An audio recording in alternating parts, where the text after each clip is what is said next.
Topic 3 असली गहने।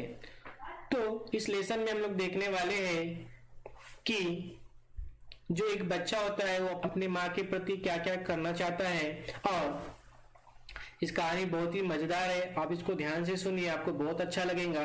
तो हम पहले सबसे पहले कहानी को पढ़ते हैं।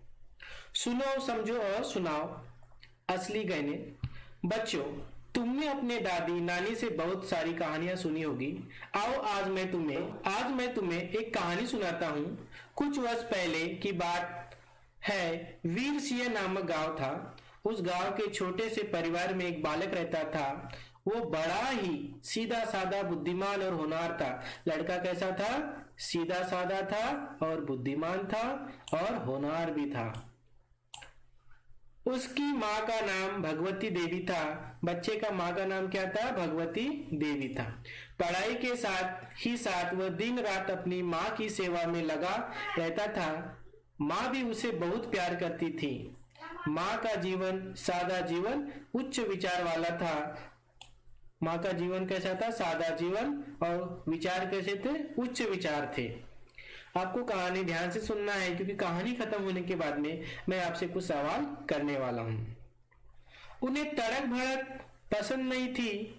उनका रहन सहन बहुत ही साधारण था। जो उनकी जो माँ थी, उनका जो रहन सहन था बहुत ही साधारण था। उन्हें ऐसे तड़क भड़क वाले कपड़े पहनना पसंद नहीं था, और उनका जो स्वभाव था एकदम साधारण था, सामान्य था। एक रोज गांव में बारात आई। उस गांव में वीर सिंह नामक जो गांव था, उस गांव में क्या आई? बारात आई। गांव की अधिकांश औरतें, जो उस गांव में जो औरतें थे, वो अधिकांश ज्यादा से ज्यादा औरतें आभूषणों से सुसज्जित यानी जो भी गहने थे उनके पास में, सब गहने को पहनकर वो बारात देखने गई। मगर उसकी माँ के पास एक भी गहना नहीं था। बट वो जो बालक था, उसकी माँ जो भगवती देवी थी, उनके पास में कोई गहना नहीं था। यही बात उसने एक उत्सव में भी देखी थी। अपनी माँ को वह नए नए कपड़ों और गहनों से सजी धजी देखना चाहता था। वो जो लड़का था, वो अपनी माँ को कैसे देखना चाहता था कि उसकी भी माँ नए नए कपड़े पहने, अच्छे अच्छे गहने पहने और बढ़िया सज धज के रहना चाहिए, ऐसे उसकी इच्छा थी। किसकी? बालक की। वह तो अभी छोटा था। उसने मन ही मन तय कर लिया कि बड़ा होकर वह भी अपनी माँ के लिए गहने जरूर बनवाएगा। और जो बालक ने क्या सोचा कि जब मैं बड़ा होऊंगा तो अपनी माँ के लिए अच्छे अच्छे गहने बनवाऊंगा, उन्हें अच्छे अच्छे कपड़े दूंगा। एक रात भोजन करने के बाद माँ के पैर दबाते समय उसने मन की बात स्पष्ट करने के लिए पूछा, माँ, तुम्हारे पास अच्छा कपड़ा और कोई गहना नहीं है ना? क्या पूछा बालक ने अपनी माँ से कि माँ, तुम्हारे पास अच्छा कपड़ा और कोई गहना नहीं है ना? नहीं तो मगर बात क्या है? माँ ने अपने बेटे से पूछा। नहीं तो मगर बात क्या है बेटा? माँ ने बड़ी अचरज से पूछा कि बेटा, मगर बात क्या है? माँ, मेरी इच्छा है कि तुम भी गांव की अन्य औरतों की तरह नए कपड़े पहनो और गहनों से सज धज कर किसी आयोजन में जाया करो।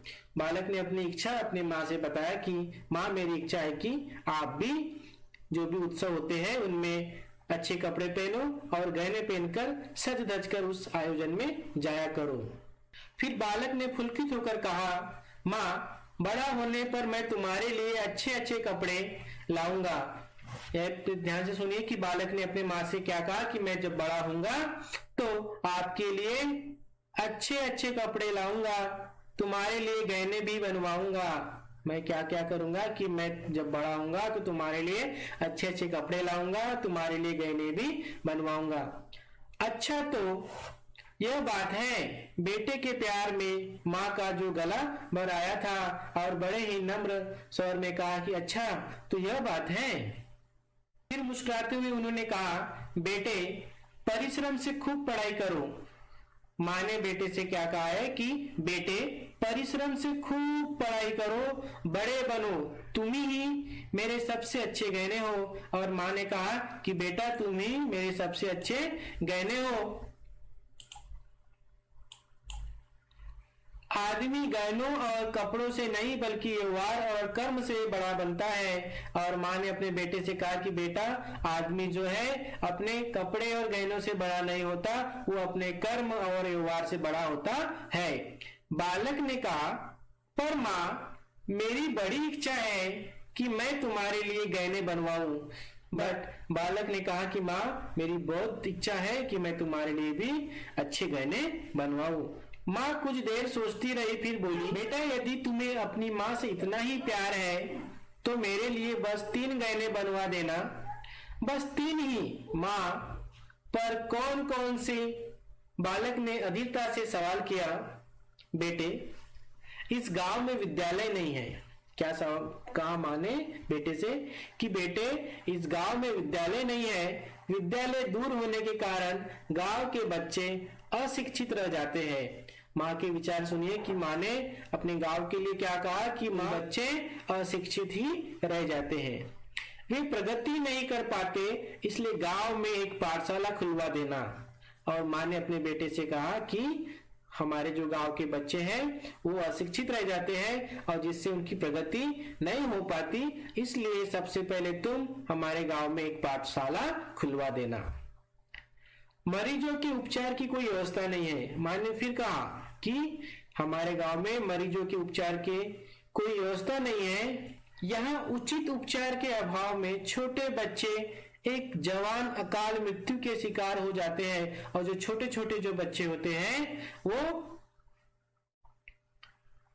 अकाल मृत्यु के शिकार हो जाते हैं। अतः एक अस्पताल की स्थापना करवाना। और अपनी बेटे से कहा कि मेरी दूसरी इच्छा क्या है कि आप इस गांव में एक दूसरा अस्पताल बनाओ। गरीब अनाथ बरसात में भीगते हैं, जाड़े में ठंड से ठिठुर कर अपनी रात गुजारते हैं, उनके रहने खाने के लिए एक अनाथालय बनवा दो। बस यही 3 असली गहने मेरे लिए बनवा देना बेटा। माँ ने बेटे की पीठ पर हाथ फेरते हुए कहा। बेटे की आंखों में आंसू छलक आए। वो सोचने लगा, माँ कभी भी अपने लिए कुछ नहीं मांगती, हमेशा दूसरों के लिए चिंतित रहती है। और जो बेटे ने अपने माँ के प्रति क्या सोचा कि जो मेरी माँ है जो कभी भी अपने लिए कुछ नहीं मांगती, हमेशा दूसरों के बारे में ही सोचते रहती है। बालक ने माँ के पैर छुए और उसी दिन से माँ की इच्छा पूरी करने में जी जान से लग गया। आगे चलकर उसने माँ की तीनों इच्छाएं पूरी की। केवल इतना ही नहीं, उसने देश और समाज की भलाई के अनेक काम किए। जानते हो यह बालक कौन था? यही बालक आगे चलकर ईश्वर चंद्र विद्यासागर के नाम से विख्यात हुआ। विद्यासागर जी ने अपना पूरा जीवन समाज सेवा के लिए समर्पित कर दिया। इस जो कहानी के जो लेखक थे दीनदयाल शर्मा, जिन्हें दिनेश्वर भी कहते हैं। तो माँ की 3 इच्छाएं थी। पहले अपने गांव में विद्यालय हो, दूसरी इच्छा थी कि अपने गांव में अस्पताल हो और तीसरी इच्छा थी कि अपने गांव में एक अनाथालय हो। तो इस प्रकार से ये जो लेसन है यहाँ पे समाप्त होता है। और इसके जो स्वाध्याय के जो प्रश्न है आप इसे सॉल्व करके अपने नोटबुक की जो फोटो है वो अपने ग्रुप में शेयर कीजिए। ओके।